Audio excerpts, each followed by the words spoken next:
ఓ పోసేసుకోవడం కాదు, నిన్ను గౌరవించి నీకు పెద్దరికం ఇచ్చి భోగిలకు పంపిస్తే ఇదా నువ్వు చేసిన పని? నేనేం చేస్తానయ్యా? ఏ సూట్ కేసులో ఏముందో నాకు ఎలా తెలుస్తుంది? ఎలా తెలుస్తుందేంటి? ఎలాగోలా తెలుసుకోవాలి. రా చెప్తాను, రా. అరే, నువ్వు తెలుసుకుంటావన్న నమ్మకంతోనే నేను నిన్ను భోగిలోకి పంపించింది. నేను వెళ్ళాక తెలుసుకుంటావన్న ఆ నమ్మకంతోనే మన మేనేజ్మెంట్ నేను క్రైమ్ రిపోర్టర్ చేసింది. దాన్ని చేయలేదే? వదిలేరా, మనకు ప్రాప్తం లేదనుకో. నోర్మయ్య, నువ్వు చేయాల్సిన పని చేసి ఇప్పుడు భగవంతుడు అదృష్టం ప్రాప్తం అని చెప్పి తప్పించుకోకు. నీ తప్పు నువ్వు ఒప్పుకుని తీరాలి. నీ తప్పు వల్ల నువ్వు నష్టపోతే నాకు ఓకే, కానీ నీ తప్పు వల్ల నాకు కోట్ల రూపాయల నష్టం వచ్చింది కదరా. నాకు నష్టం కలిగించే హక్కు నీకు ఎవరు ఇచ్చారా? I want an answer. Sorry sir. ఎన్నిసార్లు చెప్తావరా? బోర్ కొట్టడం లేదా? మీకు బోర్ కొట్టినా సరే ఆ సూట్ కేసు దొరికిన తర్వాత నా సగం నాకు ఇచ్చేయండి సార్. అయిందా? అయిపోతే పాస్ పోసుకొస్తా. ఎన్నిసార్లు పోతున్నాడేంటి?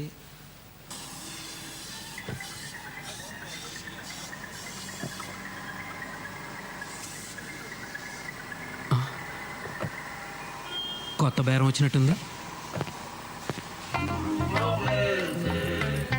మీరేనండి మా సార్. నమస్తే madam, what can I do for you? పెద్ద కార్లు ఏమున్నాయి? పెద్ద కార్లు అంటే సైజుని బట్టా రేట్ని బట్టా? అది ఎక్కువ రేట్లో చెప్పు. దీని కార్ల కంపెనీ పేర్లు కూడా తెలియదు అనుకుంటా. మీకు Nagarjuna car, Shahrukh Khan car, Abhishek Bachchan car, వీటిలో ఏది కావాలి? మీ షాప్లో వేరే వాళ్ళ కార్లు తప్ప కొత్త కార్లు లేవా? అన్నీ కొత్త కార్లేనండి. నాగార్జున కార్ అంటే బెంజ్, షారుఖ్ ఖాన్ కార్ అంటే శాంట్రో, అభిషేక్ బచ్చన్ కార్ అంటే ఫోర్డ్ ఫియస్టా. వీటిలో మీకు ఏది కావాలంటే అది సెలెక్ట్ చేసుకోండి. ₹1,00,00,000 కారుందా? ₹1,00,00,000 కారా? మీరు అడ్వాన్స్ ఇచ్చి అడ్రస్ ఇస్తే వెంటనే మీ ఇంటికి పంపించేస్తాను మేడం. వెంటనే అంటే 24 అవర్స్లో వస్తుందా? మీరు అడ్వాన్స్ ఇవ్వాలి కానీ 24 సెకండ్స్లో వచ్చేస్తుంది. ఇవ్వాలే గానీ ఏంటి, నాకు నచ్చాలే గానీ అను. నాకు నీ ఫేస్ నచ్చలేదు, నీ కారు నచ్చలేదు. మీకు మా ఫేస్లు ఎందుకు నచ్చుతాయి? మీదంతా నాగార్జున అమితాబ్ బచ్చన్ రేంజ్ కదా. పొద్దున్న యాదవ బేరం.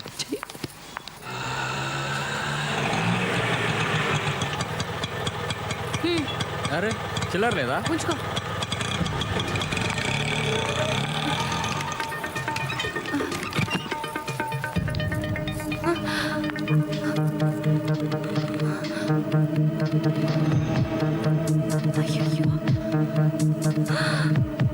Tape recorder.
దొంగతనం వివరాలు బ్రేక్ తర్వాత. Welcome back. ప్రఖ్యాత రైలు దోపిడీదారుడు సత్యమూర్తి గారి ఇంట్లో నేటి సాయంత్రం దొంగతనం జరిగింది. అయితే దొంగతనానికి వచ్చిన మూర్ఖుడు వంటగదిలో బియ్యపు డబ్బాలో దాచిన 500 కోట్ల రూపాయలు విలువ చేసే వజ్రాలు ముట్టుకోకుండా వదిలేసి ముందు గదిలో ఉన్న ముష్టి టేప్ రికార్డర్ ఎత్తుకుపోయాడు. ఇంత పనికి మాలిన ఆ దొంగ పెళ్ళాం పిల్లల్ని ఎలా పోషించగలడని సత్యమూర్తి గారి సతీమణి శ్రీమతి స్వరాజ్యలక్ష్మి గారు వాపోయారు. హలో ఏమండి, మన ఇంట్లో దొంగతనం జరిగింది. మన ఇంట్లోనా? నేను బజార్కి వెళ్ళినప్పుడు ఇంట్లో దొంగలు పడ్డారు. టేప్ రికార్డర్ ఎత్తుకుపోయారండి. Oh my god. సరే, నేను పోలీస్ స్టేషన్కి వెళ్ళి కంప్లైంట్ ఇస్తా. ఓకే. ముష్టి టేప్ రికార్డర్. మనకింతకు ముందు ఇన్ని ఐడియాస్ లేవు. ఆస్తులు వచ్చాయి, ఐడియాలు వచ్చేస్తున్నాయి. Very good Swarajyalakshmi, very good. Suit case ఏమన్నా దొరికెట్టుందా లేదా? అది దొరికెట్టుందో లేదో తెలియదు కానీ మీ నాన్న మాత్రం అపోజిషన్ పార్టీకి దొరికెట్టున్నాడు. అది నిజాలు ఈ మధ్యన ఆ మాట వినట్లేదు సార్. మీ పార్టీ గొడవ పక్కన పెట్టండి. డైమండ్స్ పోయినప్పటి నుండి నేను పార్టీలు చేసుకోలేకపోతున్నాను. నా గోల్ ఎవరితో చెప్పుకోవాలి? అమ్మా, నువ్వు ఏదో అడగాలనుకుంటున్నావు కదా, అడిగేసి, లేకపోతే ఫ్లో మిస్ అవుద్ది. అసలు సూట్ కేసు ఎందుకు దొరకట్లేదు? ఎందుకంటే అదే సూట్ కేసు నీకు దొరికింది అనుకో, తిరిగిస్తావా? ఇవ్వవు కదా, అందుకని. అసలు ఆ సూట్ కేసు ఎవరి దగ్గర ఉందోనైనా తెలుసా? నువ్వెవరితో తిరుగుతున్నావో ఎవరికైనా తెలుసా? సొంత సొమ్మునే కాపాడుకోలేని వాడివి దేశాన్ని ఏ రకంగా కాపాడగలవు నాన్న? అసలు ఆ రైలు ప్రమాదం జరగడానికి, రైల్లో దొంగతనాలు దోపిడీలు జరగడానికి ఆ రైల్వే మంత్రిదే బాధ్యత కాబట్టి ఆ సూట్ కేసు వాడిని పట్టుకురమని చెప్పండి అన్నారు. ఆంధ్రప్రదేశ్ నుంచి అసమ్మతి వర్గం దిగింది సార్. కాళ్ళ మీద పడిపోతాం, అపాయింట్మెంట్ కావాలంటున్నారు సార్. చిచ్చి, ఏం పదవయ్యా, ఏడవడానికి కూడా టైం దొరకట్లేదు.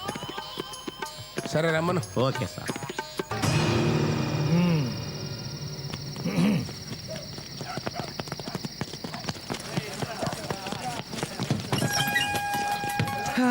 ఈ కాలనీకి ఫుల్ కౌంట్ పడిపోయినట్టే. ఇదిగోండి, మొత్తం పంచుకోండి. దొరికిందా? దొరికింది. ద్రౌపది, పంచుకుందామా? నేను అడిగింది సూట్ కేస్, డైమండ్స్ ఉన్న రెడ్ సూట్ కేస్ గురించి. అదా, ప్రస్తుతానికి మిడిల్ డ్రాప్. దొరకలేదా? అయితే చెప్పు. నేను కళావర్ కింగ్ దేవుడి మీద ప్రమాణం చేసి చెప్పుతున్నాను, అంతా నిజమే చెప్తాను. ఇప్పుడు షో చేయాలన్నమాట. అంతా నిజమే చెప్తున్నాను. నన్ను దేవుణ్ణి చేసి దెబ్బేయాలని చూస్తున్నావా? ఆ దేవుడే నాకు దెబ్బేశాడు. లేకపోతే చెప్పరా, దోచుకొచ్చిన నగలు ఎక్కడ దాచావో చెప్పరా, చెప్పు. చెప్పరా, చెప్పకపోయావో. సూరి, పిక్ పాకెటరా, చైన్ స్నాచరా, గుడుంబకేసా? ఆ పై లెవెలే train robber. Oh, Mumbai express fame. Accident లో దెబ్బలు తగిలి చావు బతుకుల మధ్య ఉన్న వాళ్ళని కాపాడవలసింది పోయి వాళ్ళ నగలు వాచీలు ఇలాంటి దొంగ దోచుకున్నారు. కొడుకుల్ని ఇంట్రాగేషన్, కోర్టు, జైలు కంటూ తీసుకురాకూడదు. కాల్చి పారేయాలి. ఇఫ్ యూ డోంట్ మైండ్, నేను కూడా 4 పేకనా? సార్, మిమ్మల్ని ఎక్కడో చూసినట్టుకుంది సార్. కాసేపు వెయిట్ చేయనా, లేకపోతే 1 గంటకు రానా? నువ్వు వెయిట్ చేయడం ఏంట్రా మూర్తి? ఒరే రాములు, సార్. ఇలా రా, ఇది తీసుకో, పీకో. రారా మూర్తి. చెప్పరా మూర్తి, ఏ పని మీద వచ్చావు? రాజ్యం బజార్కి వెళ్ళినప్పుడు ఎవడో దొంగ మా ఇంట్లో టేప్ రికార్డ్ ఎత్తికెళ్ళేట్రా. అసలు పరాయి వాళ్ళ సొమ్ము ఎత్తుకెళ్ళడానికి ఎవరికైనా చేతులు ఎలా వస్తాయరా? మన దాకా వస్తే కానీ తెలియదంటారు. అందుకే ఏం లేదురా, పోలీసులు అసమర్థులు, అవినీతి పరులని అడ్డగోలుగా రాసే జర్నలిస్టులకు తమకేమైనా అపకారం జరిగితే మాత్రం అదే పోలీసులు దేవుళ్ళ కనిపిస్తారు. దేవుళ్ళేరా, ఖచ్చితంగా దేవుళ్ళే. బాబాబు, నా టేప్ రికార్డర్ సంగతి చూడు. కంప్లైంట్ కూడా రాసిచ్చాను. 4 రోజుల టైం ఇవ్వరా, నీ టేప్ రికార్డర్ అయినా పట్టుకుంటా, లేదా ఇంకో టేప్ రికార్డర్ అయినా నీకు అప్పగిస్తా, సరేనా? నా టేప్ రికార్డర్ దొరికితే పర్వాలేదు, లేకపోతే why don't give me laptop if you don't mind. You don't mind, but I'm afraid that's not possible. కంప్లైంట్లో ఏది పోయిందని రాస్తే అదో అలాంటిది ఇంకోటి ఇవ్వగలం, కానీ పోయిందని చెప్పేది ఒకటి, మేమిచ్చేది ఒకటి అయితే కుదరదామా మూర్తి? ఈ సంగతి ముందే ఎందుకు చెప్పలేదురా? ఛే, పోలే, టేప్ రికార్డర్ ఇప్పించరా. కాకపోతే దానికంటే ఖరీదైంది కొత్తది ఇప్పించు. దేవుడు ఏది ఇస్తే అదే ప్రాప్తం. ట్రైన్ యాక్సిడెంట్లో పోయిన వజ్రాలకే దిక్కులేదు, ఇదంతా. వజ్రాలు లేవు, బొంగు లేదు, అదంతా ట్రాష్. ఎవడో పుకారు పుట్టించాడు. నేను అదే అనుకున్నాలే. నిజంగా 500 కోట్లు విలువ చేసే వజ్రాలే పోతే ఎంత గందరగోళం జరిగి ఉండాలి. సర్లే, టీ తాగరా. వద్దురా, టైం అవుతుంది, నేను బయలుదేరుతాను. ఆ. సార్, నిజం ఒరే నా టేప్ రికార్డ్ సంగతి మర్చిపోకు. సర్లేరా. ఏదైనా మంచి ఇంపార్టెంట్ బ్రాండ్ ఇప్పించు, సోనీ కానీ లేకపోతే సామ్సంగ్ కానీ. ఓకే. కొంచెం కాస్ట్లీ పీస్ అయితే ఇంకా మంచిది, సరేనా? షూర్. వస్తాను రా. ఆ రోజు రాత్రి ముంబై ఎక్స్ప్రెస్ లో S4 లో రేయ్, సార్ ఈ అబ్బా. చూడరా, ఈ రోజు చూశానన్నాడు, రేపు దొంగతనం కూడా చేశానంటాడు. అసలు నా ఇంట్లో దొంగతనం కేసు కూడా వీడి మీద బనాయించేయి. చెక్క కుదురుద్ది వేదా. ఓకే, వస్తాను రా. నువ్వు బయలుదేరరా. రేయ్, సార్ ఆయన్ని ఎక్కడ చూసావురా? యాక్సిడెంట్ అయిన ముంబై ఎక్స్ప్రెస్ లో S4 లో చూశాను సార్. అక్కడ నువ్వేం చేస్తున్నావురా? భజన చేసుకుంటున్నాను సార్. భజనా? వాటిని మూడో కంటికి తెలియకుండా ఎప్పుడు మార్చి క్యాష్ తెచ్చుకుంటాం, ఎప్పుడు బంగ్లా కొంటాం, ఎప్పుడు కారు కొంటాం. హ, మనం ముంబైకి వెళ్ళి ఓ నగల దుకాణం పెట్టేద్దాం, సిరి డైమండ్స్. రాజ్యం, హ, మన టేప్ రికార్డర్ మనకు దొరికిసినట్టేనా? మనదంటే మంది కాదు, పోలీసులు దాని బదులు ఇంకోటి ఇస్తారన్నమాట. అదేంటి? ఏముంది, ఏ దొంగను పట్టుకొని వాడి చేత కొనిపించో, అవసరమైతే ఇంకో ఇంట్లో దొంగతనం చేయించో, మనకు టేప్ రికార్డర్ ఇస్తారు. మనకు అంతకంటే కావాల్సిందే ఉంది. ఏమంటో? ఇందుకు నాకు బహుమతి ఏం లేదా? మనకి ఇంకో హ్యాపీ న్యూస్ ఏంటంటే, ఆ ధీరులాల్ సూట్ కేసు పోవడం, వజ్రాలు పోవడం అంతా ఒకటిదేనట. అందువల్ల మనం ఏమీ నష్టపోలేదు. మరి ఆ వజ్రాలు కొంపతీసవి నకిలీ వజ్రాలా? ఓరి దేవుడా, ఇంత మోసం చేస్తావా? ముంబైలో వజ్రాల షాప్కి సిరి డైమండ్స్ అని పేరు కూడా పెట్టేశానే.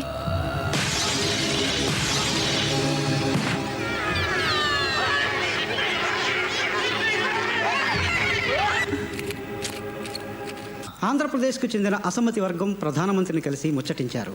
నాయకత్వం మార్పు సమస్యపై త్వరలోనే నిర్ణయం తీసుకోబోతున్నట్టు ఆయన వారికి హామీ ఇచ్చారు.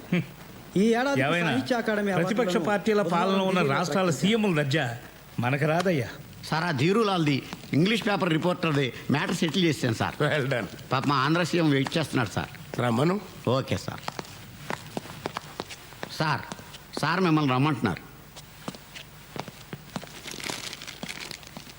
3 గంటల సేపు బయట కూర్చోబెట్టి ఎంతసేపు అయింది వచ్చి అని అడుగుతారు చూడు. అయ్యా నమస్కారం. రావయ్యారా, కూర్చో. ఎంతసేపు అయింది వచ్చి? ఇప్పుడేనండి. ఏమనుకుంటున్నారు ఆంధ్రాలో ప్రజలు మన గురించి? ఓ గల్లీలో పెరిగిన తెలుగు బిడ్డ ఢిల్లీలో ప్రధానమంత్రి అయ్యాడని గర్వపడుతున్నారు సార్. వాళ్ళకి ఇంకో పని లేదంటాయా? అబద్ధాలు ఎందుకు కానీ ఇంతకీ విషయం ఏంటి చెప్పు. మీకు తెలియదే ఉంది, అసమ్మతి గ్రూపులు నన్ను ముఖ్యమంత్రి పదవి నుండి పడగొట్టాలని కుట్ర చేస్తున్నాయి. నాకున్న తలనొప్పులన్నో నీకు తెలుసా? 500. అదే తలనొప్పులండి. ఇన్ని తలనొప్పులతో నేను చేస్తుంటే మధ్యలో నీ తలనొప్పేటయా? జానాబెత్తిన రాష్ట్రం అసమ్మతి లేకుండా చూసుకోలేవు. అసమ్మతి లేకుండా ఎవరు మాత్రం చూసుకోగలరు సార్? అసలు ఇంట్లో అసమ్మతి లేకుండా చూసుకోవడం ఎంత కష్టమో మీకు తెలిసిందే కదా. అంటే అప్పుడు నేను సీఎం చేయడమే కాకుండా ఇప్పుడు నేను నా కుర్చీలోంచి ఎవడు దింపేయకుండా కాపలా కాసే ఉద్యోగం కూడా నాదేనంటావు. ఓ పని చేస్తారయ్యా, పిఎంసీ వదిలేసి నీకు సెక్యూరిటీ గార్డుగా వస్తా. నారు పోసిన వాడే నీరు పోయడానికి సందేహిస్తే ఎలా సార్? అదే నేను అనేది. నారెందుకు పోయాలి, ఇప్పుడు నీరు పోయడానికి ఎందుకు ప్రయత్నం చేయాలి? నీరు ఎందుకు పోయాలంటే సార్ బీరు పోస్తే బాగోదు కాబట్టి.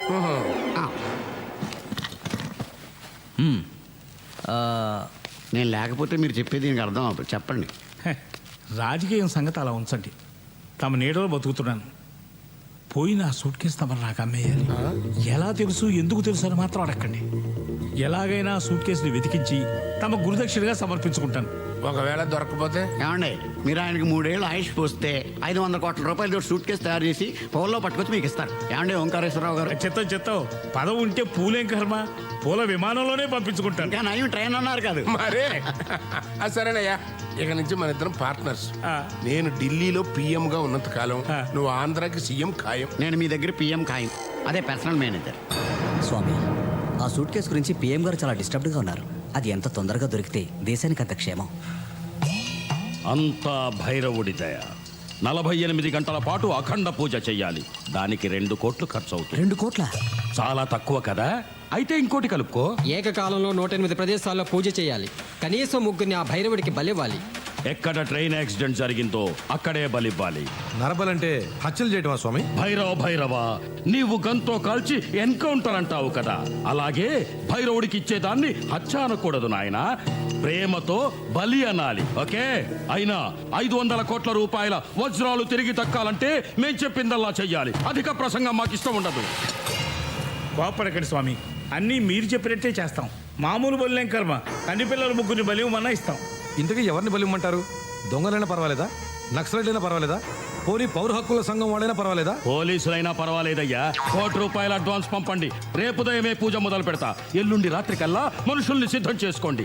మంత్రించిన పసుపు తాళ్ళు ఇస్తాను, వాటితో ఉరేసి చంపాలి. చంపి వాళ్ళని పట్టాల మీద పడేయాలి. బలిచ్చేవాణ్ణి బలయ్యే వాళ్ళని మీరే చూసుకోవాలి. దాని మీద ఏదైనా కేసు అయితే నాకు సంబంధం లేదు. డీజీపీ గారు స్వహస్తాలతో చేస్తే బాగుంటుంది. అమ్మో, నా చేతులతో నేను చేయను. అవసరమైతే ఇతన్ని మార్చండి. ఈ పని చేయడానికి సిద్ధపడ్డవాడిని ఈ పదవిలో నియమించండి. ముందు సూట్ కేసు పంపండి. చెప్తాం. రాజ్యం గారు బాగున్నారా? బాగున్నాను, కూర్చోండి. పని పాట ఉంటుంది. పొద్దున్నే దిగాడు నసగాడు. రాజ్యం, చంద్రరావు కూడా కాఫీ తీసురా. పాలు వేస్ట్. ఏంట్రా, ఎనీథింగ్ స్పెషల్? ఏంటది పొద్దున వచ్చావు? ఓ కేసు పని మీద సూర్యుడిని కలిసి వస్తున్నా. నేను కూడా నిన్న రాత్రి కలిసేవాడిని. నా మ్యూజిక్ సిస్టమ్ పోయిందని కంప్లైంట్ ఇవ్వడానికి. ఇంకోటి అరేంజ్ చేస్తానని ప్రామిస్ చేశాడులే. ఎరా, నీకు తెలుసా అసలు వజ్రాలు పోలేదట, సూర్యుడు చెప్పాడు. అయినా అంత విలువైన వజ్రాలు పోతే ఎవరైనా కంప్లైంట్ ఇవ్వకుండా ఉంటారంటావా? ఎందుకుండరు? పోయింది బ్లాక్ మనీ అనుకో, కంప్లైంట్ ఇవ్వలేరు కదా. అది కదా, అసలు వజ్రాలు ఏవి పోలేదని వజ్రాల వ్యాపారి స్వయంగా స్టేట్మెంట్ ఇచ్చాడు కదా. నువ్వేం క్రైమ్ రిపోర్టర్ వరా? ఈరోజు పేపర్ చూడలేదా? ఆ డైమండ్ మర్చెంట్ హార్ట్ అటాక్తో పోయాడంట. ఏషియన్ టైమ్స్లో న్యూస్ రాశాడే ఆ రిపోర్టర్, వాడు కూడా యాక్సిడెంట్లో పోయాడంట. అది మడ్రే ఇది మడ్రే, ఈ విషయం నీకు తెలియకపోవడం ఏంట్రా? అవును రోయ్, ఇది ఏదో పెద్ద హై లెవెల్ స్కామ్లా అనిపిస్తుంది. భూమి తన చుట్టూ తాను తిరుగుతూ సూర్యుడి చుట్టూ తిరుగుతుంది అనేది సైన్స్ అయితే, భూమి తన చుట్టూ తాను తిరుగుతూ ధనవంతుడి చుట్టూ తిరుగుతుంది అనేది వాస్తవం. ఈ చంద్రరావు గాడో తెక్కలోడు. నీతి నిజాయితీ అంటూ ఎప్పుడు ఏదో చెత్తంతా వాగుతూ ఉంటాడు. కానీ ఈరోజు మాత్రం వాడు చెప్పిందే కరెక్ట్.